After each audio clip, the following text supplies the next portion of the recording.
So hi, this is Vivek and आर चुके madam channel. तो भाई चालू करते हैं, वापस जाते हैं अपनी सीरीज पे। और सीरीज का नाम चल रहा है इंट्रोडक्टरी माइक्रोइकोनॉमिक्स।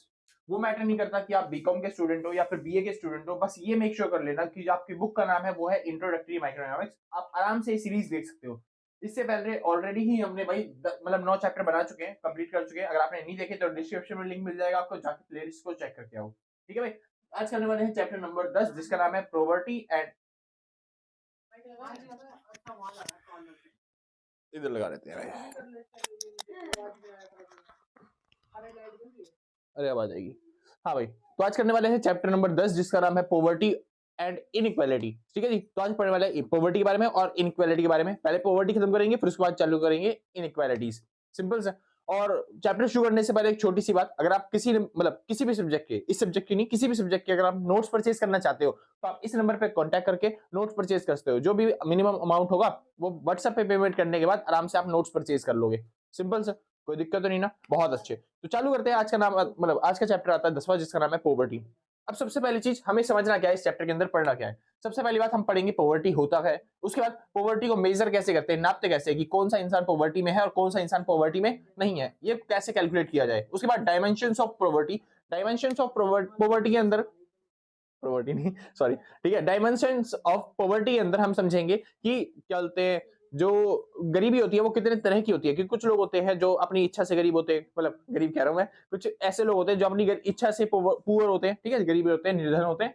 हाँ जी, और कुछ होते हैं जिनको रोजगार ही नहीं मिल रहा होता, तो अलग अलग तरीके से पॉवर्टी होती है, वो समझेंगे। उसके बाद कॉजेज ऑफ पॉवर्टी, पॉवर्टी के कारण क्या है, लोग वैसा गरीब होते हैं तो क्यों होते हैं वो गरीब, उसके बारे में समझना है। उसके बाद हमें समझना है पॉवर्टी एलिवेशन प्रोग्राम, यानी पॉवर्टी को हटाने के लिए जो भी गवर्नमेंट ने या फिर हम क्या प्रोग्राम निकाल सकते हैं, लोगों की पॉवर्टी को कैसे दूर किया जा सकता है, उसको समझने का काम करेंगे इस टॉपिक के अंदर। सिंपल सा। और सेम ऐसे ही टॉपिक हम करेंगे इनइक्वालिटीज के बारे में। तो पहले पॉवर्टी खत्म कर लेते हैं, उसके बाद चालू करते हैं इनइक्वालिटीज। सिंपल सा, चलिए कोशिश करेंगे भाई, थ्योरी वाला चैप्टर है तो जल्दी से जल्दी करवाने की कोशिश करेंगे। तो स्टार्ट करते हैं। सबसे पहले बात आती है पॉवर्टी होता क्या है। आपको सर बेसिक आइडिया तो है, पॉवर्टी मतलब होता है पुअर, और पुअर मतलब होता है गरीब इंसान। तो गरीब इंसान क्या होता है, वो इंसान जो अपनी बेसिक नीड्स को फुलफिल नहीं कर पाता, उसको हम बोलते हैं पुअर। बेसिक नीड्स क्या होती हैं, बेसिक नीड्स 3 चीजें होती हैं, पहले रोटी, कपड़ा और शेल्टर। शेल्टर मतलब कि कोई आपको क्या बोलते हैं, छायादार मिल जाए, मतलब कि घर भर मिल जाए, कोई मकान मिल जाए, कुछ भी मिल जाए। तो रोटी, कपड़ा, मकान जो बोलते थे बेसिक नीड्स में आता है, वही चीज आपकी आज भी आती है। लेकिन मैं बेसिक नीड्स में 2 चीजें और इंक्लूड करना चाहूंगा। पहली चीज एजुकेशन और दूसरी चीज हेल्थ। तो ये 5 चीजें मिलकर पॉवर्टी की कैटेगरी में आती है। जिसको भी ये चीज, पांचों चीजों में से कोई भी एक चीज नहीं मिल रही, तो वो माना जाता है कि वो इंसान क्या है, पुअर है। सिंपल से। चलिए आगे चलते हैं। तो पॉवर्टी क्या होता है, तो वही जो मैंने बताया, a lack of access of basic needs. जो भी बेसिक नीड फुलफिल नहीं कर पाता उसको हम क्या बोलते हैं कि वो पॉवर्टी में जी रहा है, यानी कि वो इंसान क्या है, पुअर है। जैसे कि फॉर एग्जांपल के तौर पे फूड, क्लोथिंग और शेल्टर जो होता है, ये पॉवर्टी के अंदर आता है। मैं चाहूं तो अपनी तरफ से दो चीजें, मतलब 2 चीजें एक्स्ट्रा ऐड करना चाहूंगा, एजुकेशन और हेल्थ, जो मैंने बता दिया कि वो भी पॉवर्टी के अंदर इंक्लूड करना चाहिए। लेकिन पुराने टाइम से चलता आ रहा है, बस इसी को हम मानते हैं पॉवर्टी, लेकिन क्या कह सकते हैं। ठीक है सर, चलिए जी। अब कौन सा इंसान गरीब, मतलब कौन सा इंसान गरीब है और कौन सा इंसान गरीब नहीं है, ये डिसाइड कैसे किया जाए। तो कैसे डिसाइड किया जाएगा, तो एक मेजरमेंट तरीका, यानी कि एक बेसिक स्टैंडर्ड डिसाइड किया जाता है। किसके द्वारा, एनएसएसओ के द्वारा। आगे बताऊंगा, समझाऊंगा। ठीक है जी। जैसे मान लो फॉर एग्जांपल एक लाइन ड्रॉ कर दी गई है, इस लाइन से अगर कोई नीचे है, जो इस लाइन स्टैंडर्ड ऑफ लिविंग जो है हमारा, जो हमने डिसाइड किया है, उससे अगर कोई कम पैसे कमाता है या फिर कम खर्चा कर पाता है या फिर कम चीजें अफोर्ड कर पाता है, तो उसको हम बोलते हैं कि वो इंसान पुअर है। और जो उसके ऊपर रहता है तो हम उसको बोलते हैं कि वो अबव द पॉवर्टी लाइन है, यानी कि अबव पॉवर्टी लाइन, एपीएल। और जो इस लाइन से नीचे है इसको बोलते हैं बिलो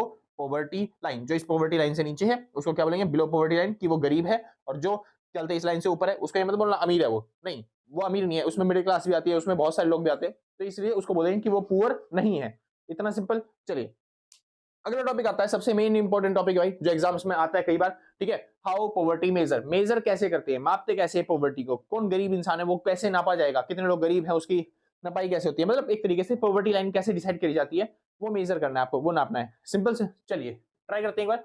तो हाउ पॉवर्टी मेजर, तो पॉवर्टी कैसे नापी जाती है। सबसे पहले एक प्लानिंग कमीशन बना था जिसका नाम चेंज करके हमने नीति आयोग कर दिया, तो इसका नाम क्या हो गया, नीति आयोग।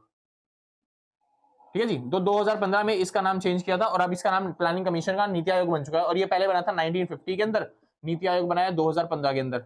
सिंपल सर, तो इस तरीके से आप याद रख लेना ये। और साथ में ministry of static, government of India, ये दोनों मिलकर ही एनएसएसओ को गठन करते हैं 1950 के अंदर। ठीक है भाई, भाई इसका नाम तो बाद में चेंज हुआ ना, है तो वही कंपनी प्लानिंग कमीशन जो कि 1950 में बनी थी, और मिनिस्ट्री ऑफ फाइनेंस तो पहले से चल रही है जब से आजादी हुई देश की, ठीक है। तो दोनों ने मिलकर एनएसएसओ गठन किया, और वो भी कब 1950 में। और वही क्या करती है, वो पॉवर्टी लाइन, मतलब पॉवर्टी लाइन जो होती है वो डिसाइड करने में हेल्प करती है, मतलब वही डिसाइड करती है पॉवर्टी लाइन क्या है। जैसे अगर अभी भी देखना चाहो तो पॉवर्टी लाइन में दो कैटेगरी बनाई गई है, एक तो एक्सपेंडिचर के हिसाब से, और एक बना रखी है लोगों के कंजम्पशन के हिसाब से, ठीक है। एक्सपेंडिचर के हिसाब से अगर देखा जाए तो गवर्नमेंट कहती है कि अगर कोई मंथली ये मान लो मंथली अगर आप खर्चा करते हो 1000 रुपए से ज्यादा, तो आप पुअर नहीं हो। सिंपल से, अगर आप मंथली एक्सपेंडिचर करते हो 1000 रुपए से ज्यादा अपने बेसिक नीड्स के ऊपर, तो आप पुअर नहीं हो। जो कि अगर बहुत सारे लोग करते भी हैं, तो अगर आप ऐसे खर्चा करते हो तो आप पुअर की कैटेगरी में नहीं आओगे। और वहीं पर कंजम्पशन के हिसाब से देखा जाए तो कंजम्पशन मानते हैं अगर कोई 2400 कैलोरी से ज्यादा खाना खाता है तो वो पुअर नहीं है, एक दिन में 2400 कैलोरी।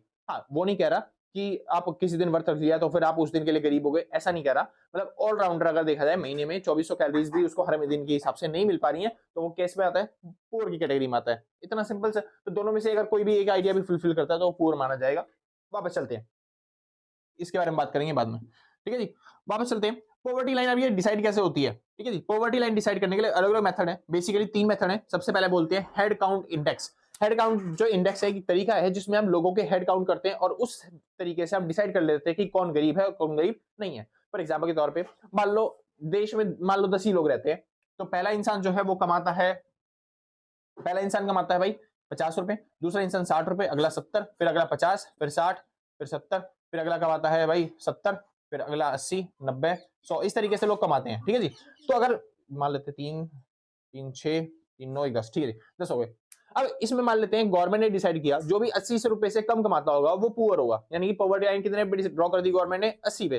तो जो भी 80 से नीचे कमाता है वो पुअर है। तो 80 से नीचे कमाने वाले कितने भाई, तो मेरे को दिखाई दे रहा है कि ये सारे के सारे क्या हो जाएंगे, फिर पुअर की कैटेगरी में आ जाएंगे, क्योंकि ये लोग क्या कमा रहे हैं, 80 से नीचे कमा रहे हैं। सिंपल से, तो हेड काउंट मतलब ये जो 10 लोग मेरे सामने खड़े हैं इन्हीं में से मैं काउंट कर लूंगा 1, 2, 3, 4, 5, 6, 7, 8, 9, 10, इस तरीके से ये लोग जो है वो क्या बोलते हैं पॉवर्टी लाइन से नीचे। अच्छा, इसका एक फॉर्मुला होता है छोटा सा, वो फॉर्मुला क्या है भाई, फॉर्मुला है number of poverty line, sorry number of BPL. BPL मतलब बिलो पॉवर्टी लाइन, जो लोग होंगे उनको ऊपर लिखना है, अब उनमें लिखना है टोटल पॉपुलेशन मल्टीप्लाई में 100। जैसे यहाँ पे 10 लोग हैं टोटल पॉपुलेशन, इनमें से कितने नंबर हैं जो क्या बोलते हैं पॉवर्टी लाइन से नीचे हैं, तो मेरे को दिख रहा है 1, 2, 3, 4, 5, 6, 7, 7 लोग हैं, मल्टीप्लाई में 100 कर दूंगा तो यहाँ पे आ जाएगा 70%। तो बिलो पॉवर्टी लाइन को कितने लोग हैं, 70%, वो भी हेड काउंट रेशियो के हिसाब से। और ये जो रेशियो होता है इसके फायदे क्या है, ये बहुत ही इजी होता है समझने के लिए, और उसके बाद ज्यादातर लोग जो होते हैं इसी मेथड को यूज करते हैं जब भी पॉवर्टी आपको देश में कैलकुलेट करनी होती है। सिंपल सर, चलिए शुरू करते हैं। आता है दूसरा method sir, most important method है भाई, एग्जाम में केवल इसी मेथड के नाम से क्वेश्चन पूछ लेता है कई बार, पॉवर्टी गैप इंडेक्स। अब इसको कई बार पीजीआई भी बोल सकते हैं, तो पीजीआई निकालो, तो पॉवर्टी गैप इंडेक्स निकालो। अब इसका मतलब क्या होता है, इसका मतलब होता है कि ये बताओ कि जो पॉवर्टी लाइन है वहां से जो लोग गरीब है वो तो पता चल गया, वो हेड काउंट रेशियो ने बता दिया कि कितने लोग गरीब हैं हमारे देश में, कितने % लोग गरीब हैं, ठीक है। अब पॉवर्टी लाइन से वो जो लोग गरीब है उनकी इनकम में कितना डिफरेंस है वो पता कैसे चलेगा, वो एक बार कैलकुलेट करके बताओ अच्छे तरीके से। तो पीजीआई ना उसी चीज में हेल्प करता है, तो पीजीआई हेल्प करता है जो हमारी क्या बोलते हैं देश में जो गरीब है वो कितनी दूर है पॉवर्टी लाइन से, वो कैलकुलेट करने में। और इसका फॉर्मुला क्या है, इसका फॉर्मुला है 1/n सिग्मा z माइनस में c अपॉन में z। अब ये जो z है ना ये डिनोट करता है किसको, अच्छा ये जो n है, n डिनोट करता है पॉपुलेशन को, जो q है वो दिखाता है कितने लोग गरीब हैं उनकी संख्या को, जो q मैंने लिखा हुआ है, ठीक है। और उसके बाद जो z है वो दिखाता है पॉवर्टी लाइन को, और उसके बाद जो c है वो दिखाता है आपका कंजम्पशन एक्सपेंडिचर जो भी गरीब लोग कर रहे हैं उसको। सिंपल, कोई दिक्कत तो नहीं। जैसे फॉर एग्जांपल अब गवर्नमेंट ने डिसाइड कर दी यहाँ पे कि 70 जो लोग हैं ना, 70 मतलब 80 से नीचे जो भी होंगे वो गरीब होंगे, तो बस z हमारे लिए क्या हो गया 80। तो बस हमारे लिए जो फॉर्मूला लगाना पड़ेगा यहाँ पे, तो ये लगेगा इसमें, इसके केस में 80 पॉवर्टी लाइन थी अपॉन में 80, माइनस में जो गरीब लोग थे वो कितना पैसा कमा रहे थे। तो अगर एवरेज देखा जाए, एवरेज छोड़ो मिनिमम देख लेते हैं, मिनिमम कितना है 50, तो बस 80 में से 50 चले गए बच गए 30, तो 30 बटे में 80 मल्टीप्लाई में 100 कर दोगे तो आपका आ जाएगा पीजीआई, यानी जो गरीब है वो गरीब एक्चुअल में कितनी दूरी पे है पॉवर्टी लाइन तक पहुंचने से। समझ में आ गया इतना, कोई दिक्कत तो नहीं ना। इस तरीके से आप क्या बोलते हैं पॉवर्टी गैप इंडेक्स के थ्रू आप देश में पता कर सकते हो कि कितनी पॉवर्टी है। और ये जो होती है ना ये एवरेज बेसिस पे निकाली जाती है, ये एक्चुअल में नहीं आती कि एक्चुअल में इतनी पॉवर्टी है, वो एवरेज बेसिस पे कैलकुलेट करते हैं, ठीक है भाई, क्योंकि इनकम लोगों की बढ़ती है कभी घटती है, इस तरीके से चलती रहती है। चलिए करते हैं अगला टॉपिक आता है, लास्ट टॉपिक, मेजर टॉपिक, जो कि आपका जो एवरेज है इसको और परफेक्ट करता है, क्योंकि यहाँ पे लोगों की इनकम चेंजेस होते हैं, इस वजह से इसको थोड़ा सा एक्यूरेट लाने के लिए हम यूज करते हैं स्क्वायर पीजीआई का। स्क्वायर पीजीआई क्या होता है, बस कुछ नहीं है, जो आपने फॉर्मुला लगाया था उसके ऊपर एक छोटा सा स्क्वायर आ जाता है, वही सेम फॉर्मुला है, सब चीज सेम है, बस लास्ट में क्या लगा देना है, एक छोटा सा स्क्वायर लगा देना है, सिंपल सा। हाँ जी, तो ये बन जाता है आपका स्क्वायर पीजीआई। और जो होता है ये गवर्नमेंट से असिस्टेड नहीं होता है, यहाँ पे जो गवर्नमेंट है वो इंटरवीन करके थोड़ा सा रेशियो चेंज कर देती है ताकि एक देश की गरीबी थोड़ी सी कम दिखाई जा सके, लेकिन यहाँ पे गवर्नमेंट असिस्ट नहीं कर पाती क्योंकि यहाँ पे स्क्वायर लिया जाता है, तो इस तरीके से जो गरीब होगा वो एक्चुअल में थोड़ा सा एक्यूरेट इसलिए तो निकाला जा रहा है भाई, एक्यूरेसी थोड़ी सी ज्यादा होती है यहाँ पे, एक्यूरेसी कैलकुलेट करने के लिए यहाँ पे चलती ये वाला फॉर्मूला लगाया जाता है स्क्वायर पीजीआई का। सिंपल से आगे चलते हैं लास्ट और चौथा मेथड जो कि चलते हेल्प कर सकता है आपकी चलते हैं वो निकालने में, पॉवर्टी लाइन निकालने में या फिर पॉवर्टी इंडेक्स बताने में कि कितने लोग गरीब हैं देश के अंदर, ठीक है जी। उसको बोलते हैं सेंसोरॉक्सथॉन इंडेक्स, सेंसोरॉक्सथॉन इंडेक्स। अब इसका मतलब क्या होता है सर, ये जो इंडेक्स है ना इसके लिए ये रहा फॉर्मूला, पीसेन के नाम से जानते हैं इस फॉर्मूले को, ठीक है जी। एच मल्टीप्लाई में G2 मल्टीप्लाई में GZ है ये, सॉरी GZ प्लस में PGI मल्टीप्लाई में 1 माइनस में GZ। अब इसका जो इंडेक्स का काम है, ये इंडेक्स का काम देखो, जिस वक्त पिछला इंडेक्स था वो बताता है कितने लोग गरीब हैं, अगला इंडेक्स दिखाता है कि गरीबी से रेखा से कितने लोग दूर हैं, ये थोड़ी सी एक्यूरेसी उसकी बढ़ा देता है, बस ये काम करता है। ये जो इंडेक्स है ना ये बहुत सारे काम करता है, ये दिखाता है कि कितने लोग गरीबी रेखा से थोड़ा सा दूर हैं, दूसरी चीज उनको वेलफेयर के लिए कितनी जरूरत है, कितनी हेल्प की जरूरत है कि हम कितना हेल्प करें उनको ताकि हम उनका वेलफेयर कर पाए, उनकी भलाई कर पाए, सिंपल से। और उसके बाद ह्यूमन डेवलपमेंट इंडेक्स भी इसको ज्यादा प्रायोरिटी देता है क्योंकि ये ना वेलफेयर के लिए भी सोचता है ना, तो इस वजह से इस मेथड को यूज किया जाता है। अब इसके अंदर जो टर्म्स हैं जैसे कि एच मतलब होता है हेड काउंट रेशियो जो आपने अभी निकाला उसको यूज करो, उसके बाद जीजेड मतलब क्या होता है गिनी कोफिशिएंट गैप रेशियो, आगे करेंगे तब समझ में आ गया आपको गिनी कोफिशिएंट गैप रेशियो क्या होता है। उसके बाद पीजीआई जो आपने अभी भी निकाला था वो, और उसके अलावा कोई और टर्म नहीं भाई, इसके अंदर कोई और टर्म नहीं है, बस इस टर्म का यूज करेंगे तो आपका ये निकल जाता है, ठीक है जी। एग्जाम में सबसे ज्यादा ये वाला नहीं पूछा जाता था भाई, कभी भी एग्जाम में अगर पूछा गया तो फिर या तो ये पूछा जाएगा या फिर ये पूछा जाएगा, इसके ऊपर न्यूमेरिकल क्वेश्चन आएंगे, बस एक बार फटाफट समझते हैं फिर हम करेंगे न्यूमेरिकल रेशियो क्वेश्चन 20, ठीक है जी। चालू करते हैं। ये तो थे चलते हैं पॉवर्टी इंडेक्स, जो कि एनएसएसओ ने बताया कि आप इन तरीके से पॉवर्टी कैलकुलेट कर सकते हो, इंडेक्स कैलकुलेट कर सकते हो कि अपने देश में कितनी पॉवर्टी है। लेकिन इसके अलावा भी कुछ और मेथड होते हैं जो कि एक्चुअल में क्या बोलते हैं पॉवर्टी इंडेक्स का यूज नहीं करते हैं, लेकिन फिर भी हम उसमें देश में देख सकते हैं कि पॉवर्टी है या नहीं है। वो इंडेक्स ना न्यूमेरिकल किसी भी कैलकुलेशन का यूज नहीं करते, जिसको हम बोलते हैं नॉन पॉवर्टी इंडेक्स। ये पॉवर्टी नहीं निकालते लेकिन ये भी इंडेक्स में कैलकुलेट होते हैं कि इसके थ्रू भी हम देख सकते हैं देश में कितनी गरीबी है। जैसे कि 3 मेजर आते हैं, 3 टूल्स, जैसे कि human development index. Human development index भी ये हेल्प करता है मेजर करने में कि देश में कितनी पॉवर्टी है, क्योंकि ह्यूमन डेवलपमेंट इंडेक्स का काम होता है देश में कितने लोग डेवलप हैं उसके बारे में कैलकुलेशन करना, और वो थोड़ी सी कैलकुलेशन बगल में साइड में ये भी कर देता है। जैसे मान लो देश में पॉपुलेशन है 1000, अगर 1000 में से 800 लोग डेवलप हैं तो ये तो पता चल ही जाएगा ना कि 200 लोग अनडेवलप है, यानी कि वो क्या है पॉवर्टी लाइन में जी रहे। तो बस ये हेल्प कर देता है थोड़ी सी पॉवर्टी लाइन कैलकुलेट करने में। सेम इसी तरीके से पॉवर्टी मतलब ह्यूमन पॉवर्टी इंडेक्स ये भी वही काम करता है। और लास्ट में मल्टी डायमेंशन पॉवर्टी इंडेक्स। अब इनके बारे में अगर कुछ भी पूछता है ना तो ये आप इन तीनों के बारे में सेम बातें लिखना। क्या सेम बातें लिखना? ये 3 बेसिस पे काम करते हैं। सबसे पहला बेसिस जो है ये लोग हेल्थ सेक्टर के ऊपर ज्यादा फोकस करते हैं, साथ साथ एजुकेशन को प्रायोरिटी देते हैं, ठीक है जी। और लास्ट तीसरा इसके साथ साथ हेल्थ हो गया, एजुकेशन हो गया, और एक और होता है लिविंग स्टैंडर्ड, यानी standard of living, standard of living. तो स्टैंडर्ड ऑफ लिविंग यानी इन तीनों चीजों को एवरेज करके, यानी कि लोगों को ये 3 चीजें बेसिक नीड्स में ये लोग काउंट करते हैं, ठीक है। इन तीनों चीजों की जो बेसिक चीजें मतलब स्टैंडर्ड ऑफ लिविंग में उनको अच्छा खाना मिल रहा हो, अच्छा शेल्टर मिल रहा हो, उनके पास अच्छा कपड़े हो, ये सब चीजें कैलकुलेट करते हैं। इन तीनों चीजों की हेल्प से ये लोग अपना स्टैंडर्ड दिखाते हैं कि भाई कि पॉवर्टी लाइन से ऊपर हम इनको मानेंगे क्योंकि इन सबको ये सब चीजें क्या हो रही है, मिल रही है, ठीक है जी। तो वही जो मैं कह रहा था कि जो बेसिक नीड्स होती हैं वो बेसिकली 3 होती हैं जो कि हमारी गवर्नमेंट ने बनाया और उसी हिसाब से इंडेक्स बनाई है। लेकिन जो वर्ल्ड है ना मतलब WHO वर्ल्ड हेल्थ ऑर्गेनाइजेशन, ठीक है जी, उसने बता रखा है 2 चीजें और जोड़ दी हैं इसी में, सेल्फ मतलब स्टैंडर्ड ऑफ लिविंग में ये 3 चीजें तो ऑलरेडी आ गई, 2 चीजें और क्या, एजुकेशन और हेल्थ, इनको जोड़ के वो बनाते हैं पॉवर्टी का इंडेक्स। Simple sir. तो अगर आपसे पूछे कि कितने मेथड हैं, कितने तरीके हैं कि आप उससे पॉवर्टी कैलकुलेट कर सकते हो, देश में पॉवर्टी मेजर करने के, नापने के कितने तरीके हैं, तो आप बताना भाई। यहाँ पे है हमारे पास क्या बोलते हैं, मतलब 4 तो मेथड है जो कि क्या बोलते हैं कैलकुलेशन बेस है, और 3 है नॉन कैलकुलेटिव मेथड जिसको हम क्या बोलते हैं human development index, human poverty index, और लास्ट में MPI यानी कि multiple dimension poverty index. Simple sir, कोई दिक्कत तो नहीं, पक्का ना। यहाँ पे खत्म होता है आपका सबसे इंपॉर्टेंट क्वेश्चन जो कि एग्जाम्स में बहुत ज्यादा बार आया हुआ है भाई। यहाँ पे आपको बोलेगा साफ साफ पॉवर्टी को कैसे मेजर करते हैं, उसके इंडेक्स बताइए, तो 4 तो वो वाले बता देना और 3 आप ये वाले बता देना। Simple sir. आई होप करता हूँ भाई मैंने अच्छे तरीके से समझा दिया, और आपको ऐसे ही लिख के आना, एक्सप्लेन करके आ रहा है थोड़ा सा, क्योंकि बोर्ड पे ज्यादा एक्सप्लेन नहीं कर पाऊंगा मैं, इसलिए आपको कोशिश करनी है थोड़ी ज्यादा एक्सप्लेन करो। सिंपल सर, थ्योरी का चैप्टर है पूरा, थ्योरी का। अब एक बार कोशिश करेंगे थोड़ा सा एक न्यूमेरिकल लेके चले, ताकि आपको ये जो न्यूमेरिकल वाले क्वेश्चन है ये एक बार हो जाए आपके क्लियर। उसके बाद मैं अगले टॉपिक पे चलता हूँ, जिसका नाम क्या है, कॉजेज ऑफ पॉवर्टी। लोग गरीब क्यों होते हैं उसके कारण बताता हूँ आपको, सिंपल से एक बार नोट कर लो जिसको नोट करना है। कह रहा सारा बोर्ड तो भाड़ दिया भैया, अब क्या नोट करें इसके अंदर, ठीक है भाई, नोट कर लो फटाफट से जिसको करना भी है। हाँ भाई, तो शुक्र है। तो चालू करते हैं भाई आज के न्यूमेरिकल के लिए। पहला न्यूमेरिकल सर और आखिरी न्यूमेरिकल इस चैप्टर के अंदर जो भी आपके लिए न्यूमेरिकल मिलेगा, ठीक है जी। तो कह रहा है 10, एक मान लो कोई देश है, देश के अंदर आपके क्या होता है 7 लोग रहते हैं, जिनका मंथली एक्सपेंडिचर जो भी होता है वो आपको दे रखा है, ठीक है जी। तो दिल्ली में कुछ लोग रहते हैं और कुछ लोग क्या रहते हैं गुजरात में रहते हैं। तो अगर वो जब दिल्ली में रहते हैं तो फिर उनके एक्सपेंडिचर इतने इतने हैं मंथली, और जब वो गुजरात में रहते हैं तब उनके एक्सपेंडिचर क्या है, इतने। मान लो 14 लोग हैं, तो 14 लोगों के हिसाब से दिल्ली वालों के खर्चे ये हैं और गुजरात वालों के खर्चे ये हैं, सिंपल से। चलिए, अब वो कह रहा है कि पॉवर्टी लाइन आपको बतानी है कि मंथली एक्सपेंडिचर के हिसाब से जो डिसाइड हुई है वो तो है 700। पॉवर्टी लाइन कितनी डिसाइड हुई है, 700, कि जो उससे नीचे होगा वो गरीब, जो उससे ऊपर होगा वो चलते गरीब नहीं है, सिंपल सी। चलिए, अब आपको कह रहा है कंप्यूट करने के लिए, निकालने के लिए क्या चलते हेड काउंट रेशियो, उसके बाद कह रहा है क्या चलते पीजी रेशियो, यानी पॉवर्टी क्या चलते गैप इंडेक्स निकालने के कह रहा है रेशियो, और उसके बाद स्क्वायर्ड पीजीआई निकालने के लिए कह रहा है फॉर बोथ स्टेट, दोनों स्टेट्स के लिए। चलिए जी, तो सबसे पहले चालू करते हैं हेड काउंट रेशियो से। हेड काउंट रेशियो मैंने आपको फॉर्मुला बताया ही था, हेड काउंट रेशियो का। हेड काउंट रेशियो का फॉर्मुला क्या बताया था सर? तो जो भी आपके नंबर ऑफ पुअर प्रिंसिपल होते हैं, या फिर जो पॉवर्टी लाइन के मतलब जो बीपीएल लोग होते हैं वो, यानी बीपीएल, और अपॉन में क्या जाता है, अपॉन में आता है पॉपुलेशन, सिंपल से। तो पॉपुलेशन मल्टीप्लाई में आपका करोगे 100। अब सोचिए ध्यान से, पॉवर्टी लाइन कितने पे थी, 700 पे। तो अब दिल्ली में देखते हैं सबसे पहले। तो पॉवर्टी लाइन में निकाल रहा हूं, यानी कि हम निकाल रहे हैं हेड काउंट रेशियो, वो भी किसका, वो हम निकाल रहे हैं किसका, दिल्ली वालों का। तो दिल्ली वालों का हेड काउंट रेशियो देखो 700 से नीचे कितने हैं, तो यहाँ पे 700 से ऊपर है, 700 से ऊपर है, 700 से ऊपर है, 700 से ऊपर है, ये 700 से नीचे है, ये भी 700 से नीचे है, ये 700 से ऊपर है। यानी 700 से नीचे नीचे जो लोग हैं वो कितने, 1 2। तो हेड काउंट रेशियो में कितने लोग आए हैं, 2। तो 2 लोगों के हेड काउंट किए जो 700 से नीचे है।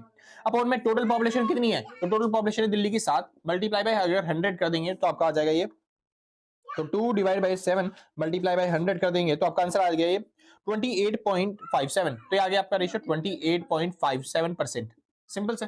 चलिए, पहला आपने निकाल लिया। अब हमें निकालना है हेड काउंट रेशियो, वो भी किसके हिसाब से हम निकाल रहे हैं यहाँ पे, किसके हिसाब से, गुजरात के हिसाब से, ठीक है भाई। बाहर से बहुत ज्यादा शोर आ रहा है तो उसको इग्नोर मार के चलना भाई, ठीक है, क्योंकि बकवास करने वाले बहुत मिलते हैं आपको, ठीक है जी।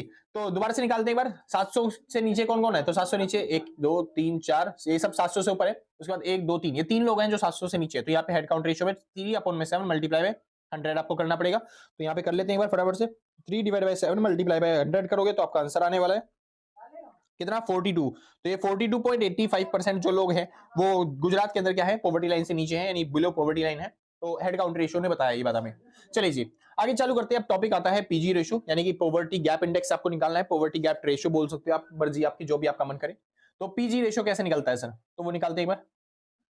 अब पीजी रेशियो के लिए निकालने के लिए आपको वही फॉर्मुला लगाना पड़ेगा। फॉर्मुला क्या नाम कहता है सर, तो सिग्मा 1/n, और यहाँ पे आ जाएगा आपके पास क्या था मेन, क्या था आपके लिए मेन, तो मैंने क्या नाम लिखा था, जेड लिखा था शायद, है ना भाई। तो वही इस्तेमाल कर लेते हैं। तो ये होता है जेड माइनस में सी अपॉन में जेड, सिंपल इतना। अब चलिए सर, तो बात आती है जेड मतलब क्या होता है। जेड का मतलब होता है कि पॉवर्टी काउंट कितना है, तो पॉवर्टी जो उन्होंने डिसाइड किया, पॉवर्टी लाइन जिसे बोलते हैं वो कितनी है, तो पॉवर्टी लाइन डिसाइड हुई है 700 पे। तो चलिए जी, नंबर कितने हैं यहाँ पे, नंबर है 7, तो पॉवर्टी लाइन डिसाइड हुई है 700 पे, तो 700 और अपॉन में पे आ जाएगा 700 माइनस में सी। सी मतलब क्या होगा, सी मतलब होगा सर जो भी आपके गरीब दिखाई दे रहे हैं यहाँ पे कितने हैं वो, तो हमको पता चला था कि दिल्ली में तो 2 ही थे, तो यहाँ पे दिल्ली का निकाल रहा हूँ मैं पहले। तो दिल्ली में एक तो था 650 पे और एक था 675 पे, तो दोनों को ले लेते हैं एक बार। एक बार 650 वाला प्लस में फिर दोबारा से कर लेते हैं, तो ये हो गया 700 अपॉन में 700 और माइनस में 675, ठीक है जी। तो अच्छा, दोनों को क्यों लिया भैया इस बार, क्योंकि आगे सर यहाँ पे सिग्मा लगा हुआ है। सिग्मा मतलब क्या होता है, सबमिशन। तो सबमिशन मतलब जितने भी गरीब होंगे ना उसके हिसाब से निकालना है, ठीक है। तो हमें गैप ही तो निकालना होता है, क्यों करीब है, कितने उससे करीब है। हाँ जी, तो फिलहाल तो इसमें से चले गए तो ये हो गया 50 बटे में 700, और प्लस में यहाँ पे अगर करेंगे तो यहाँ पे हो जाएगा 25 अपॉन में 700। तो इन दोनों का एलसीएम निकाला और सॉल्व करने पे कोशिश करूंगा मैं, तो मेरे को पता चलेगा कि यहाँ पे आ गया 75 अपॉन में 700, ठीक है जी। 1 अपॉन में 7 इधर है ये, तो एक बार सॉल्व कर लेते हैं इसको। तो ये हो गया 75 डिवाइडेड बाय, एक सेकंड, 75 डिवाइड बाय 7, और फिर उसके बाद उसको डिवाइड करना है कितने से, ये डिवाइड करना है 700 से, ठीक है जी। तो आपका आंसर आ जाएगा 0.015। तो ये आपका आंसर आ गया 0.01530, सिंपल से। तो ये आपका आ गया इतना, कोई दिक्कत नहीं। चलिए, तो ये इंडेक्स है, परसेंटेज लगाने की जरूरत नहीं है यहाँ पे। ठीक है, तो ये इंडेक्स आपके लिए, तो यहाँ पे परसेंटेज लगाने की जरूरत नहीं है। तो दिल्ली का हो गया। एक बार हम निकाल लेते हैं गुजरात के लिए। गुजरात के लिए सर वही सेम फॉर्मूला 1/7 कर देंगे। उसके बाद यहाँ पे आ जाएगा हमारे पास 700 माइनस में अपॉन में 700 इधर हो जाएगा प्लस में। अब 700 से नीचे देखो कितने लोग थे, यहाँ पे 3 थे ना भाई, तो तीनों को लेके चलना है इस बार। तो पहले 450 450, अगली बार जो आपको लेके चलना है वो हो गया 700 माइनस में 500 अपॉन में नीचे हो जाएगा 700 प्लस में यहाँ पे हो जाएगा 700 माइनस में 490 और अपॉन में हो जाएगा यहाँ पे पूरे में कितना 700। अब जी सॉल्व कर लेते हैं फटाफट से इसको। तो आपका हो जाएगा 1/7, यहाँ पे ये हो गया 450 के बाद 500 600 700 500 600 700 तो 250 अपॉन में 700, ठीक है जी। और उसके बाद प्लस में आ गया 700 में से 500 गया तो बच गया 200 बटे में 700, यहाँ पे चला गया 500 600 700 यानी 210 बटे में 700। एक बार सॉल्व कर लेते हैं इसको प्लस करके, ठीक है जी। तो 250 प्लस में 200 प्लस में 210, तो अगर आप इनका सम कर दोगे तो मेरे हिसाब से आ रहा है भाई 200 660, ठीक है जी। तो 1/7 मल्टीप्लाई में 660 अपॉन में 700।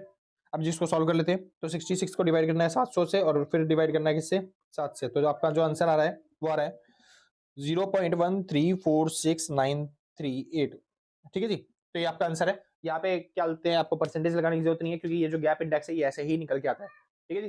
एक बार मैं रब कर देता हूँ फटाफट से, जिसको नोट करना हो एक बार फटाफट से भाई नोट कर लो, ठीक है जी। हाँ भाई श्योर है। तो अभी तक हमने यहाँ पे बिटो दिया, ठीक है। तो अभी तक हमने क्या बोलते हैं पॉवर्टी गैप इंडेक्स निकाल लिया। अब हमें निकालना है क्या, स्क्वायर पॉवर्टी गैप इंडेक्स। अब स्क्वायर पॉवर्टी गैप इंडेक्स के अंदर क्या होता है, बस यहाँ पे और कुछ नहीं, बस यहाँ पे स्क्वायर लग जाता है। तो स्क्वायर लगाने के लिए यहाँ पे बस आपको स्क्वायर कर देना है। तो मैं इसी के अंदर करके दिखा दे रहा हूँ बस। तो यहाँ पे आ जाएगा स्क्वायर, यहाँ पे हो जाएगा स्क्वायर, सिंपल। चलिए जी, तो अगर आप इसको सॉल्व करोगे तो 500 का 50 का स्क्वायर कितना हो जाएगा और 25 का स्क्वायर, तो 50 मल्टीप्लाई बाय 50, तो ये आपको दिखाई दे रहा है भाई 2500 2500 और प्लस में 25 का स्क्वायर होता है 625, तो 2500 और 625 को जोड़ेंगे हो जाएगा 3125, ठीक है जी। तो यहाँ पे पूरे पे आ जाएगा 3125, ठीक है। और इससे आपका आंसर जो आएगा वो परसेंटेज में आएगा, ठीक है। तो हो गया 3125 डिवाइडेड बाय 7 7 14 तो 4900, ठीक है जी। तो आपका आंसर आ गया 0.63, तो हो गया 0.63%, ठीक है जी। कोई दिक्कत तो नहीं, परफेक्ट कर लोगे आप आराम से। उसके बाद यहाँ पे भी आपको स्क्वायर लगाना है सब में, तो स्क्वायर लगा के फिर सॉल्व कर लेते हैं एक बार। तो हो गया 250 मल्टीप्लाई बाय 250, ये हो गया। इसको एक बार सॉल्व करते हैं इधर अच्छी तरीके से। यहाँ पे हो जाएगा 1/7, उसके बाद ये हो जाएगा 62500 अपॉन में 700 प्लस में 200 का स्क्वायर हुआ है 400 तो ठीक है जी 40,000 बटे में 700 प्लस में 21 का स्क्वायर कितना हो जाएगा, तो 21 का स्क्वायर, हाँ जी ये हो गया 44100 अपॉन में 700। चलिए जी, अब इन सबको मतलब सम कर लेते हैं इनको। तो प्लस में ये हो गया 40,000 प्लस में हो गया 62,500, ठीक है जी। तो ये हो गया 1,46,600, ठीक है जी। और जो आपका आंसर आएगा वो आएगा ऐसे मतलब कि 146,600 और उसके बाद आपको इसको डिवाइड करना है 700 से और उसके बाद 1/7 से, ठीक है जी। 7 49,4900 से डिवाइड करते तो इसको डिवाइड करना है 4900 के साथ। तो आपका आंसर आ जाएगा यहाँ पे 29.91%, ठीक है जी। तो इस तरीके से आप आराम से निकाल सकते हो स्क्वायर पीजीआई, कोई दिक्कत तो नहीं। तो भाई ऐसे क्वेश्चन आएंगे, अगर आ गए तो फिर आप आराम से कर लोगे, वो मैंने समझा दिया है, ठीक है जी। आगे चलते हैं, अब हम करते हैं कॉजेज ऑफ पॉवर्टी, यानी कि गरीब होने के कारण क्या होते हैं उसके बारे में पढ़ते हैं, और गवर्नमेंट उसको कैसे सॉल्व कर सकती है उसको भी समझना है, ठीक है जी। हाँ भाई, तो शुक्र है। तो सर अब चालू करते हैं, टॉपिक का नाम आता है कॉजेज ऑफ पॉवर्टी। अब पॉवर्टी कारण क्या है, लोग गरीब क्यों होते हैं उसके कारण बताने हैं, ठीक है जी। और बहुत इंपॉर्टेंट टॉपिक है, एग्जाम में आता ही आता है आपके एग्जाम्स में, तो इसलिए अच्छे तरीके से याद कर लेना भाई, 16 नंबर क्वेश्चन आ जाता है कई बार तो, ठीक है। तो कॉजेज ऑफ पॉवर्टी, सबसे पहले चीज बात आती है लोग गरीब होते क्यों है। तो पहली चीज क्या है, रैपिड ग्रोथ ऑफ पॉपुलेशन, यानी जो पॉपुलेशन है वो लगातार बढ़ती जा रही है। अब जब पॉपुलेशन बढ़ रही है लेकिन इतने तरीके से जो हम लोगों को जॉब प्रोवाइड करने के प्रोग्राम्स निकालते हैं वो इतने एफिशिएंट नहीं हो पाते, इतने लोगों को जॉब नहीं मिल पाती है। अब जब जॉब नहीं मिल पाएगी या फिर लोग पढ़ लिख नहीं पाएंगे, इतनी ज्यादा पॉपुलेशन है क्योंकि, तो जो बाकी लोग जो अनपढ़ हैं या फिर जिनको जॉब नहीं मिली वो क्या हो जाएंगे, वो गरीब रह जाएंगे, सिंपल सा।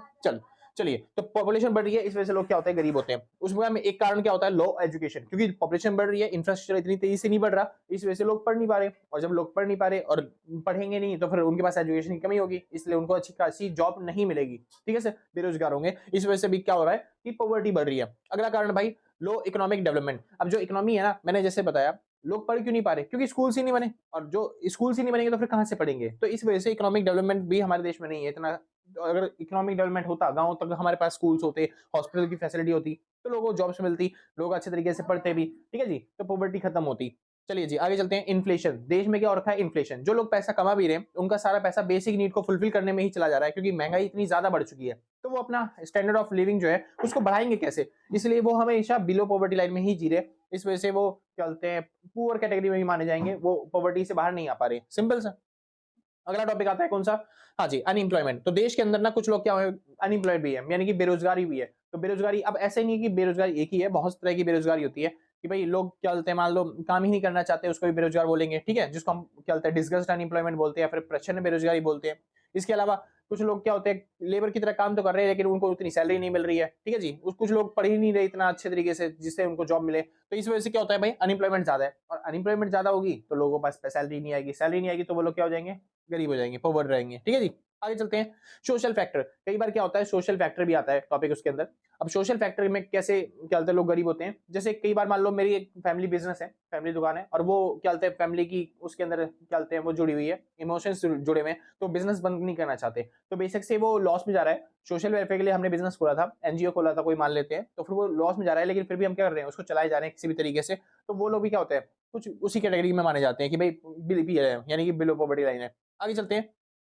कैपिटल डेफिशिएंसी, किसी भी बिजनेस को स्टार्ट करने के लिए, किसी भी मोटिव को स्टार्ट करने के लिए, किसी भी स्कूल्स को स्टार्ट करने के लिए हमें कैपिटल की जरूरत होती है, पैसे की जरूरत होती है, और हमारे देश में पैसा उतना है नहीं, हमारे पास फंडिंग उतनी है नहीं, तो जिस वजह से हमारे पास क्या है, कैपिटल की कमी होने की वजह से हम कोई नया बिजनेस, नया स्टार्टअप चालू नहीं कर पाते जल्दी से, जिसकी वजह से नया अप्रोच नहीं हो पाती, नई अपॉर्चुनिटी नहीं आती इंप्लॉयमेंट की, लोग वहीं के वहीं रह जाते हैं, गरीब ही रह जाते हैं। सिंपल सा।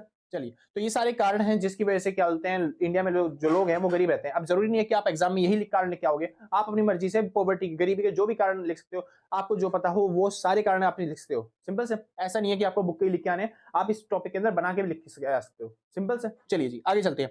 अब इस पॉवर्टी को खत्म करने के लिए, या फिर क्या बोलते हैं गरीबी को हटाने के लिए क्या कर सकते हैं, तो सरकार क्या कदम उठा रही है कि जो गरीबी है वो देश में से खत्म हो सके। सबसे पहली चीज, गवर्नमेंट ने 1980 में चालू कर दिया था, जिसको हम बोलते हैं भारत निर्माण योजना। तो भारत BHR, हाँ जी, भारत निर्माण योजना।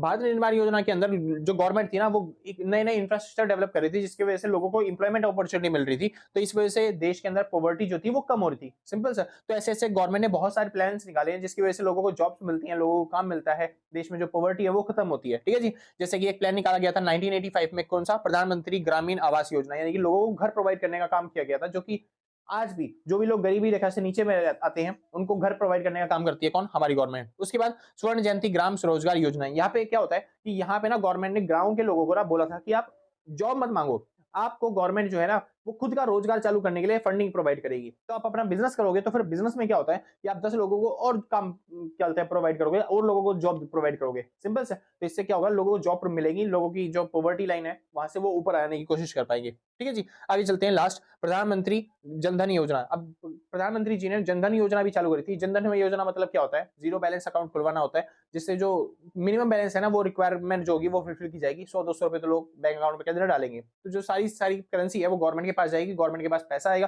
गवर्नमेंट फिर उससे इंफ्रास्ट्रक्चर डेवलपमेंट कर सकती है।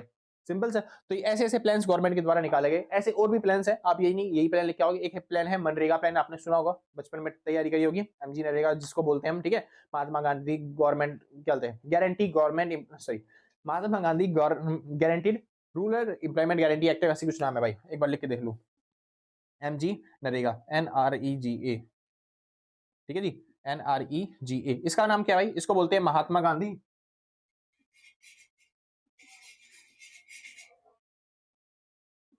Rural, sorry, Mahatma Gandhi national rural employment guarantee act. Simple से। एक सेकंड भाई, हाँ भाई श्योर है।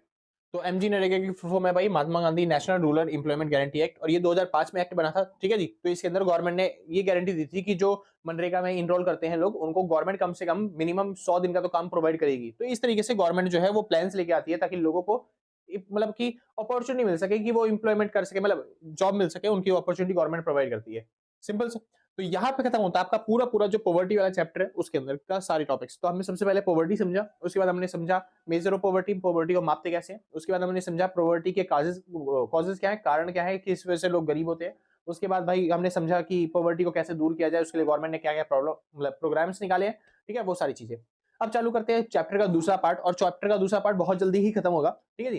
तो इनइक्वालिटीज, इनइक्वालिटीज मतलब क्या होता है सर, जो भी आपके पास ग्रुप है, जो भी एरिया आपके पास में लोग रहते हैं, आपने देखा होगा कुछ लोग बहुत ज्यादा अमीर होते हैं, कुछ लोग बहुत ज्यादा गरीब हो जाते हैं। तो बस उसी टॉपिक के बारे में हमें समझना है, कुछ लोग अमीर क्यों होते हैं और कुछ लोग इतना गरीब क्यों हो जाते हैं, यानी कि जो पॉपुलेशन है, जो ग्रुप होते हैं, उनके अंदर इतना डिफरेंस क्यों आता है। तो बस इनइक्वालिटीज का मतलब क्या है, इनइक्वालिटी का मतलब होता है difference between groups in society. जो आपकी ग्रुप्स मतलब सोसाइटी के अंदर जो ग्रुप्स बने होते हैं, उसी ग्रुप्स के अंदर डिफरेंस क्यों आ जाते हैं, उन्हीं के बारे में हमें समझना है इनइक्वालिटी के अंदर। सिंपल सा। अब ये जो इनइक्वालिटी है बहुत तरीके से हो सकती है, कलर के बेसिस पे, जेंडर के बेसिस पे, या फिर इनकम के बेसिस पे। बेसिकली हम यहाँ पे इनकम की बात करने वाले हैं, क्योंकि हम इकोनॉमिक्स पढ़ रहे हैं, इकोनॉमिक्स में ज्यादातर बातें इनकम के हिसाब से होती हैं, लेकिन और भी तरीके की इनइक्वालिटीज होती हैं, वो मैंने समझा दिया आपको, ठीक है जी। तो इनइक्वालिटी, इसके अंदर सबसे मेन टॉपिक जो आता है वो आता है कॉजेज। आपके एग्जाम्स में अच्छे खासे नंबर का आता है कॉजेज वाला टॉपिक, कि इनइक्वालिटी के कारण बताओ। तो ऐसा कुछ दिमाग लगाने वाली बात है नहीं इसमें। जो यहाँ पे पॉवर्टी के कॉजेज थे ना, जितने भी कारण थे जिसकी वजह से लोग बीपीएल के चले जाते हैं, मतलब बिलो पॉवर्टी लाइन चले जाते हैं, वही कॉजेज जो है आपको सारे के सारे कॉजेज उठा के यहाँ पे लिख देने हैं कि लोग गरीब क्यों होते हैं। वही कारण बन गया किसका, लोगों के अंदर डिफरेंस क्यों आता है। डिफरेंस मतलब वही, कुछ लोग अमीर हो जाते हैं, कुछ लोग गरीब हो जाते हैं, तो ऐसा क्यों होता है। तो वही सारे कारण जो है वो यहाँ पे बन जाएंगे इनइक्वालिटी के। इतना सिंपल कर आओगे ना आराम से, बस वही सेम टॉपिक यहाँ पे लिखना है। आगे चलते हैं, measure of income inequality. Income inequality उसको कैसे नापते हैं, कैसे नापते हैं कि कोई इंसान ज्यादा अमीर है, कोई इंसान ज्यादा गरीब है, उसको कैसे नापें, या फिर कितना डिफरेंस है उनके बीच में, वो कैसे मेजर किया जाए। सिंपल सर, यानी कि जो अमीर और गरीब के बीच में जो इनइक्वालिटीज है उसको मेजर कैसे कर सकते हैं, वो टॉपिक आता है। सबसे पहले भाई इसके बहुत सारे मेथड है कैलकुलेट करने के लिए। सबसे इजीएस्ट सबसे स्मॉलेस्ट मेथड जो है वो आता है रेंज का। रेंज मेथड क्या आता है, हाईएस्ट माइनस में लोएस्ट। हाईएस्ट माइनस में लोएस्ट मतलब मान लो एक गांव में 5 लोग रहते हैं, एक की इनकम है 100 रुपए, एक की 200, एक की 300, एक की 400 और एक की 500। तो अगर आप देखना चाहते हो कि इनमें डिफरेंस कितना है, कोई अमीर और कोई गरीब है, तो और वो भी कितने डिफरेंस पे, तो आप कैसे देखोगे, बस हाईएस्ट माइनस में लोएस्ट कर दो, यानी कि 500 में से 100 गए तो कितना बच गया आपके पास 400, और यही एरिया आ जाएगा कि 400 जो इनकम है उसका यहाँ पे क्या दिखाई दे रहा है, आपको डिफरेंस दिखाई दे रहा है 400 की रेंज में, जो यहाँ पे आपको गरीब दिखाई देंगे चेंजेस होते हुए, मतलब कि गरीब और अमीर के बीच में जो डिफरेंस है वो 400 का है, 400 की इनकम का। सिंपल सा, यानी कि बहुत ज्यादा है। सिंपल सा, तो इस तरीके से आप रेंज निकाल सकते हो, यानी कि इनकम इनइक्वालिटी निकाल सकते हो। अगर ये जो डिफरेंस है वो जीरो आया, अगर ये जो डिफरेंस है वो जीरो आया, यानी कि अगर लो आया यानी बहुत कम आया, तो ये मानेगो कि उस देश के अंदर इनइक्वालिटी है ही नहीं, सबकी इनकम क्या हो जाएगी, फिर तो सेम ही सेम हो जाएगी ना। जैसे अगर सबकी इनकम 500 है तो रेंज कितना आएगा, जीरो। हाईएस्ट भी 500 है, लोएस्ट भी 500, डिफरेंस कितना आया, जीरो। तो अगर इनकम इनइक्वालिटी जीरो आती है रेंज निकालने के टाइम पे, तो मान लो उस देश में इनइक्वालिटी है ही नहीं, यानी कि भेदभाव होता ही नहीं, सबकी इनकम बराबर है। और वहीं पे जितनी ज्यादा वैल्यू आएगी बढ़ के, उतना ही देश की इकोनॉमी के लिए बर्बाद मतलब बेकार होता है, क्योंकि वहां पे इनकम इनइक्वालिटी क्या हो जाती है, बढ़ जाती है। चलिए, सेम ऐसे ही coefficient of variation. Coefficient of variation आपने बचपन में निकाला होगा, इसका फॉर्मूला होता है स्टैंडर्ड डेविएशन अपॉन में मीन मल्टीप्लाई में 100, और इस तरीके से आप आराम से कॉफिशिएंट ऑफ वेरिएशन निकाल सकते हो। और ये भी जितना लो आएगा उतना बेटर होता है, जितना हाई आएगा उतना बेकार होता है। सिंपल से। चलिए, अगला आता है पाल्मर रेशियो। पाल्मर रेशियो क्या कहता है, पाल्मर रेशियो कहता है भाई परसेंटेज ऑफ रिच लिखना है अपन आपको, और अपॉन में लिख देना है परसेंटेज ऑफ क्या बोलते हैं पुअर का। अब जितना ये ज्यादा आएगा उतना बेकार है, और जितना लो आएगा उतना बेटर होगा, बस वही टॉपिक है। सिंपल से। तो यहाँ पे ऐसे मान लो इस देश के अंदर मान लेते हैं, हमने डिसाइड कर लिया कि 300 जो कैटेगरी है ना, 300 जो कैटेगरी है उसके नीचे के जो लोग होंगे ना, मतलब कि वो होंगे बिलो पॉवर्टी लाइन, और उससे ऊपर जो होंगे वो अबव पॉवर्टी लाइन। तो इससे नीचे कितने लोग हैं, 2, मतलब कि, और अब ऊपर में कितने हैं, ऊपर में 2 है, तो भाई आराम से इसका कट के क्या आंसर आ गया 1। तो ये जीरो तो नहीं है ना, अब जब जीरो नहीं है तो फिर भाई इसका रेंज क्या है, हाई है। सिंपल, यानी कि यहाँ पे इनइक्वालिटी है। आगे चलते हैं, बात आती है मैक्लोनर और क्या बोलते हैं इंडेक्स। मैक्लोनी इंडेक्स क्या कहता है, मैक्लोनी इंडेक्स कहता है कि यहाँ पे आपको एक फॉर्मूला लगाना है छोटा सा, कि जितने भी पहले एक मीडियन निकाल लो, मीडियन मतलब मिड वैल्यू निकाल लो, कि एवरेज जो पूरे लोग हैं जीरो से लेके जो इनकम कमाते हैं करोड़ों अरबों तक कमाते हैं, उनका एक मीडियन वैल्यू क्या है, यानी कि मिड वैल्यू क्या है।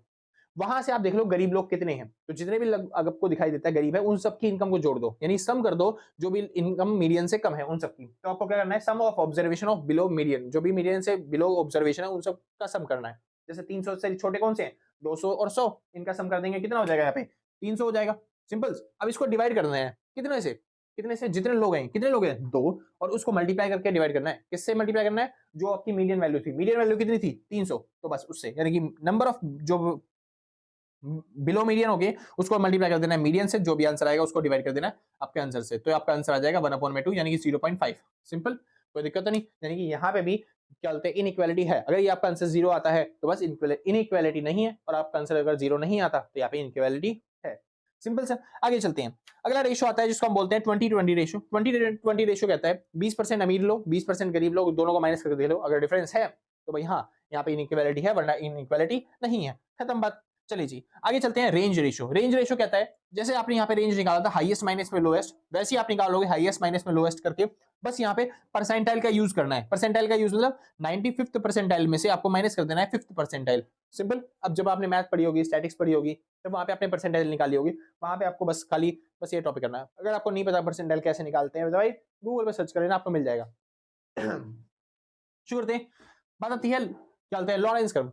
अब ये लॉरेंस कर्व क्या कहता है सर, बहुत सिंपल टॉपिक है, बहुत आसान सा टॉपिक है। लॉरेंस कर्व क्या होता है, जो आपको डाटा दे रखा होता है उसकी हेल्प से गरीब और अमीर के हिसाब से आप एक लॉरेंस कर्व ड्रॉ करोगे, और ये जो लाइन होती है एक स्ट्रेट लाइन यहाँ पे ड्रॉ कर दोगे, यहाँ से लेके इसके एंड पॉइंट तक। ये जो होती है, ये अगर इस लाइन पे ही आपका ग्राफ बन रहा है लॉरेंस कर्व का, तो ये आप बोलोगे कि यहाँ पे क्या है इनइक्वालिटी, मतलब सॉरी यहाँ पे क्या है इक्वालिटी। यहाँ पे इनइक्वालिटी नहीं है, यानी कि लोग भेदभाव नहीं करते, यहाँ पे सबके सब इन लोग जो है वो इक्वल है, सबकी इनकम सैलरी बराबर है। अगर इस लाइन पे आ रहा है ड्रॉ करके, जितना इस लाइन से दूर जा रहे हैं हम, उतना ही क्या होता है इनइक्वालिटी बढ़ती जाती है। कोई दिक्कत तो नहीं। इसको बोलते हैं लॉरेंस कर्व। तो अगर मान लो कोई इकोनॉमी जो है वो ऐसे जा रही है ऐसे, तो वो सबसे ज्यादा इनइक्वालिटी वाली है, और ऐसे जा रही है तो थोड़ी कम इनइक्वालिटी वाली है, यानी उसके अंदर लोगों के अंदर जो इनइक्वालिटी है वो थोड़ी सी कम है। लास्ट टॉपिक आता है जिसको बोलते हैं गिनीज कॉफिशिएंट, और मैंने ये बताया था इसको हम लास्ट में करेंगे, बताया था एक बार बीच में, आपने देखा नहीं होगा, नोटिस नहीं किया होगा, ठीक है, जब मैं पॉवर्टी समझा रहा था। गिनीज कॉफिशिएंट क्या कहता है, ये जो लॉरेंस कर्व है ना, सेम टॉपिक गिनीज कॉफिशिएंट का है। अब गिनीज कॉफिशिएंट जो होता है ना, बस खाली रैंकिंग देता है। क्या देता है, रैंकिंग। रैंकिंग कैसे देता है, जैसे फॉर एग्जांपल अगर कोई लाइन यहाँ पे है, बिल्कुल इस लाइन के ऊपर है, तो इसको वो रैंकिंग देता है 1। सिंपल। और अगर कोई लाइन ऐसे जा रही है, बिल्कुल ऐसे जा रही है फ्लैटर, तो उसको रैंकिंग देता है 0।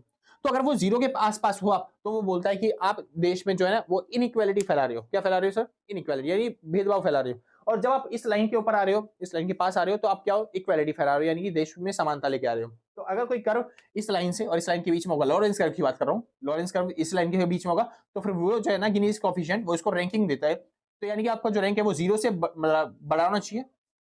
गिनीज कॉफिशिएंट हमेशा 0 से क्या होता है, बड़ा होता है, और जो 1 है उससे छोटा होता है। सिंपल से। तो गिनीज कॉफिशिएंट की वैल्यू 0 से 1 के बीच में होती है, और यही जो होता है वो शो करता है कि देश में क्या है, इनइक्वालिटी। अगर 1 आपका आंसर आ गया तो इक्वालिटी हो गई, अगर 0 आपका आंसर आया तो इनइक्वालिटी है। सिंपल से। तो ये तरीके हैं जिस तरीके से आप क्या करते हो, मेजर करते हो, नापते हो क्या चीज कि देश में इक्वालिटी है या फिर इनइक्वालिटी। अगर क्वेश्चन आएगा मेरे हिसाब से आप कर दोगे। मेन चीज आपको समझने वाली जो थी वो थी कॉजेस और मेजर, पॉवर्टी के भी और इनइक्वालिटी के भी, तो आपने समझ लिया। अब एक लास्ट टॉपिक, छोटा सा टॉपिक है, इसको खत्म करते हैं और पूरा चैप्टर आपका खत्म। क्या, इनइक्वालिटी को कैसे दूर करती है, और गवर्नमेंट ने ऐसे कौन से प्रोग्राम्स निकाले हैं जिससे इनइक्वालिटी दूर हो सकती है। अब इनइक्वालिटी में मेन कारण क्या है, क्योंकि कुछ लोग जो है वो गरीब हो जाते हैं बहुत ज्यादा, इसलिए वो अमीरों से थोड़ा सा दूर हो जाते हैं। तो बस जो गरीब लोग हैं उनको बिलो पॉवर्टी लाइन से अबव पॉवर्टी लाइन में लाने के लिए ही क्या बोलते हैं, इनइक्वालिटी को दूर करने के लिए हमको प्रोग्राम निकालने पड़ते हैं। अब वो प्रोग्राम कौन से होंगे, जो ये जो पॉवर्टी दूर करने के प्रोग्राम थे ना, यही सारे प्रोग्राम्स आपको यहाँ पे लिख के आने हैं। इनइक्वालिटी को दूर करने के लिए गवर्नमेंट ने कौन कौन से प्रोग्राम निकाले हैं उस टॉपिक के अंदर। सिंपल। तो इस चैप्टर के अंदर हमने 3 टॉपिक सीखे। पहला पॉवर्टी के कॉजेस, पॉवर्टी के मेजर्स, और पॉवर्टी के लिए जो भी गवर्नमेंट ने प्रोग्राम निकाले हैं।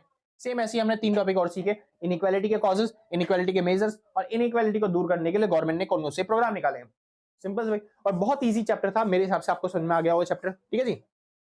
तो अगर आपको वीडियो अच्छी लगी हो तो लाइक से सब्सक्राइब पक्का कर देना, और अगर आपने पहले से कर रखा है तो सच बता रहा हूँ भाई, सब दिल से, कलेजों से, गुर्दों से, फेफड़ों से, शरीर के अंग अंग से थैंक यू है। ठीक है जी। और आपने अगर पहले से नहीं कर रखा तो कोई बात नहीं यार, कोई आफत नहीं आ रही है, आराम से कर दिया बाद में। ठीक है जी। तो हम भी यही हैं, आप भी यही हो, मिलते हैं आपके एग्जाम के बाद।